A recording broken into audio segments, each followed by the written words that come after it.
Tech reporter turned journalist Sarah Kessler first heard about the future of work in 2011 while listening to young tech entrepreneurs pitch their companies. They were making vast claims about the 9-to-5 is on its way out and will be replaced by gigs where you can work when you want, work as much as you want, all while working for yourself. Listening to these entrepreneurs is what ultimately put Sarah Kessler on a path to write this book, Gigged: The Gig Economy, The End of the Job and the Future of Work. Kessler acknowledges the onslaught of factors influencing the economy, including automation coming from artificial intelligence, robotic process automation, and advanced robotics to firings due to cost cutting, as well as companies shifting away from traditional employees to contingent employment, temp workers, freelancers, and the list goes on. While many of these trends may seem like they will not affect you in your career, at least some of them will. Especially if you are a young person or early in your career, then these trends are not something you can ignore or take lightly. While the gig economy certainly can be a positive force that provides flexibility for some people, it can be a destabilizing force and provide uncertainty, instability, increased risk, and fewer benefits for other people. This book is not an overarching narrative about the gig economy. Instead, it is about stories that show us how the gig economy can affect various types of people and what that means for the rest of us.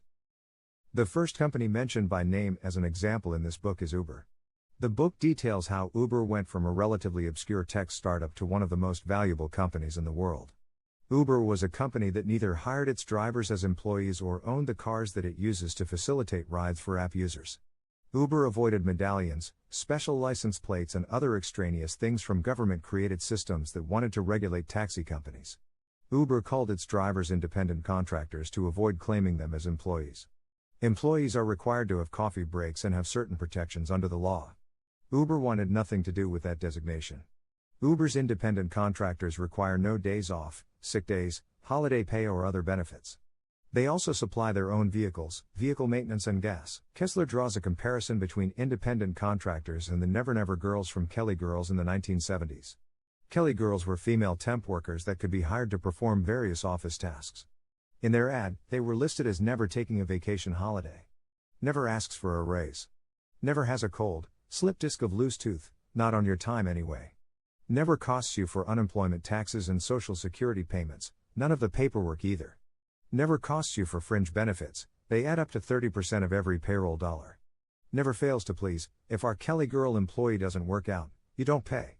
We're that sure of all our girls. 499 of last year's Fortune 500 use Kelly services. Number 500, we want you.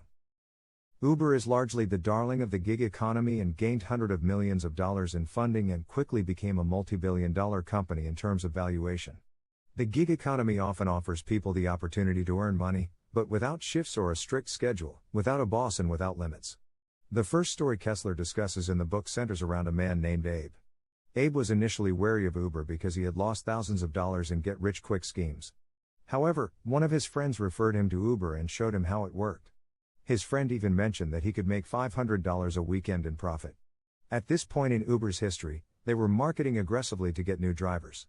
Uber even created a Delaware-based subsidiary for subprime auto loans that would give loans to nearly anyone so they can get cars to drive for Uber. The drivers' weekly car payments would be automatically deducted from their Uber earnings. This program has since shut down.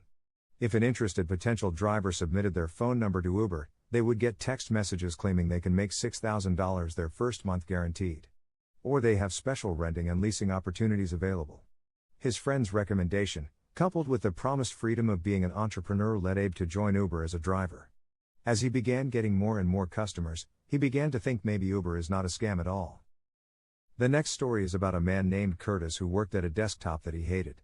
He came up with an idea to write some code that would aggregate social media posts from every social media app in one place. He developed his app not to get users, but to show companies what he can build.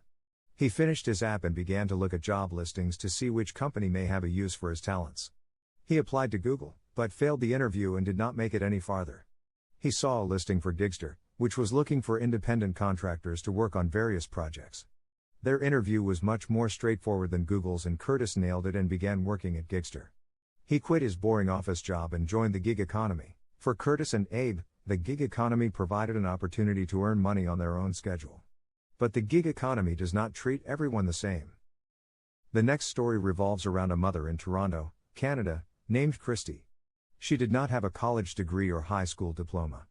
She had an entrepreneurial spirit that led her to try many different things. She once had a daycare center and taught herself to build websites. She even once sold a website for a modest sum of money, but not enough to stop working. When the 2008 financial crisis hit, Christie's family fell on hard times. Christie began working for Mechanical Turks as what they called a crowd worker. She would perform a high volume of low-complexity tasks such as labeling images that would later be used in image classification for a machine learning model. While these tasks may seem as though they would be outsourced, a report by the United Nations International Labour Office found that these crowd workers are 85% American, and almost 37% had a college degree and almost 17% had a postgraduate degree. Almost 60% were unemployed before starting their crowd worker jobs. A 2007 report by McKinsey Global Institute found that 28% of independent workers in the USA start gig work out of necessity, not choice. For Christie, the gig economy was a necessity to put food on the table. 35% of Mechanical Turk workers stated that this gig was their primary source of income. Christie was very adept and even started a forum for Mechanical Turk workers where they shared advice on how to be more productive. She was even given more responsibility and become a lead administrator. The next big idea Kessler discusses is what she dubs Uber for X. The idea that eventually the Uber-like business model will expand to other industries and take hold. She tells the story of a startup called Managed by Q, which was essentially the Uber for cleaning. The company would use subcontractors instead of hiring its own staff or using independent contractors in true Uber fashion. The company did everything in its power to grow its brand, including leaving branded water bottles on desks with their first cleaning and developing a mobile app where customers can read reviews and look at the headshots of cleaners. Kessler says the strategy behind every Uber for X company is essentially the same: build a beautiful interface and the actual work just gets done. Websites like Uber, Airbnb and Mechanical Turk grew 47-fold from 2012 to 2015, expanding to include around 4% of adults in the United States. Many people have long touted the gig economy as a work-when-you-want solution that allows you to become an entrepreneur. Annual Gallup polls from 2011 to 2015 report that around 70% of American workers are not engaged in their work. That is the allure of the gig economy, the flexibility to be your own boss. Many lovers of the gig economy will often say things like the 9-to-5 job is dead. Going back to the Curtis story from earlier, had jury duty and lost a week of income. More than 60% of U.S. workers and 81% of U.S. professionals and managers offer paid leave for jury duty. But because Curtis was an independent contractor, he did not have that luxury. You can decide if the benefits of a situation like Curtis outweighs the costs. That's up for your interpretation. Abe, the Uber driver we discussed earlier, would play old school music in his car and even let passengers drink alcohol so long as they don't make a mess. He had the freedom to do whatever he wanted. Christie, the Mechanical Turk administrative lead, earned over $40,000 a year pre-tax from the platform. The average Mechanical Turk worker earns between $1 and $1.50 per hour, and keep in mind that nearly 40% of Mechanical Turk workers say Mechanical Turk work is their main source of income. These stories show that in times of desperation, people can turn to gig work to earn an income and acquire a great amount of flexibility within the gig economy. There are trade-offs such as unpaid jury duty, but the benefits seem to overweight the costs, right? Part 3 of this book focuses on the fine print of the gig economy. While certain people certainly have success working for Uber, Gigster or other platforms, there are many others who do not have such a positive story. The next story centers around a man named Anthony who signed up with a company called Homejoy. He found a cleaning job for $51 that he accepted. $51 for this job meant he was making about $10 per hour, including a 5-hour commute. There are certainly worse jobs than that, but Anthony also received no benefits such as time off, workers' compensation, a retirement plan or a health plan. Workers in the gig economy are often poor, migrants or working class. Most workers in the gig economy are not middle-class people seeking to supplement their income. Compared with the general U.S. population, twice as many gig workers earned less than $30,000 per year. The New York Times once did a survey that found that 1/5 of gig workers earn less than $30,000 a year before expenses. While high-skilled gig workers such as computer programmers can earn more than salaried employees with similar skill sets, low-skilled workers tend to earn less than their counterparts. One study found that gig economy janitors earn 4 to 7% less than their non-gig economy counterparts, and that gap is 8 to 24% for security guards. This is called the outsourcing wage penalty. A 2015 report by the U.S. Government and Accountability Office found that contingent workers, including freelancers and subcontracted workers across the board, earn 10.6% less than standard workers. Companies will also forego providing independent contractors with benefit plans not only to avoid paying extra costs but also to avoid that worker being able to argue he or she is an actual employee. While the gig economy does offer flexibility, that flexibility can potentially come at the expense of pay, job security, benefits, and safety. Gig economy companies and startups want to develop a great service to customers, but many avoid providing their independent contractors with training, uniforms, benefits, regular work shifts, and other things that contribute to a happy workforce. The next section of the book focuses on backpack to the Uber for X movement, also known as the modern gig economy. The first example discussed is Uber and Lyft's price war. Uber and Lyft would slash prices to attract customers. They could afford to do this because investors were dumping billions of dollars into these companies, but they could also afford to do this by slashing the pay of their drivers. These companies would also claim a higher percent of each sale as commission fees. Customers did not seem to care, and these companies' sales continued to increase. If drivers had a low utilization rate in a certain region, they could pick up more passengers, which could make up for the lost revenue by increasing the number of trips. However, if drivers were making more money overall, more people would start driving and push wages back down.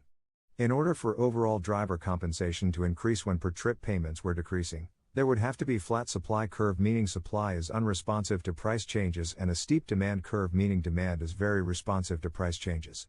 Even if this were true for certain places at certain times, it is unlikely to be true everything at all times. The book then focuses on the effect of the gig economy on American politics. In 2015, about 1 in 200 Americans were participating in the Silicon Valley labor revolution, aka the gig economy. Between 1983 and 2013, the percentage of Americans who had a pension declined from 62% to 17%. Instead, employees had to in large part fund their own retirements via 401k programs because these programs were cheaper for employers. Unemployment benefits had also thinned out in this time period, though this is not a political channel, so I will not debate the effects of that change. These changes were noticed by politicians on both sides of the aisle who had different approaches to the effects of this new age economic system. In her first economic policy speech, Hillary Clinton discussed how Americans are making extra money by renting out a spare room, selling products they design at home, or driving their own car. Jeb Bush tweeted a picture of himself in an Uber. Elizabeth Warren acknowledged that some people use the gig economy to gain independence and flexibility, but others are struggling to gain economic security, and the economic gains are going to the top 10%. Everyone had an opinion on the gig economy. The book concludes by debating the future of work. Will the gig economy provide unparalleled independence and flexibility, or provide lower wages with very little financial benefit?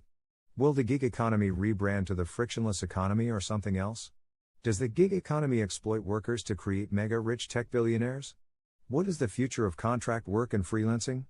Will the jobs of the future provide more or less compensation, benefits, flexibility, freedom, and independence? These are all questions that are currently being answered now. Thank you for watching. Please subscribe to Pyathlon for more videos like this, and please leave a like so we know you like videos like this. This is our first animated book review, and we plan to post a lot more in the future. We also have videos about emerging technologies such as crypto, NFTs, and the metaverse. We also have programming tutorials in Python on our channel. Please subscribe and click the notification bell so you do not miss an upload. Thanks for watching, and see you in the next video.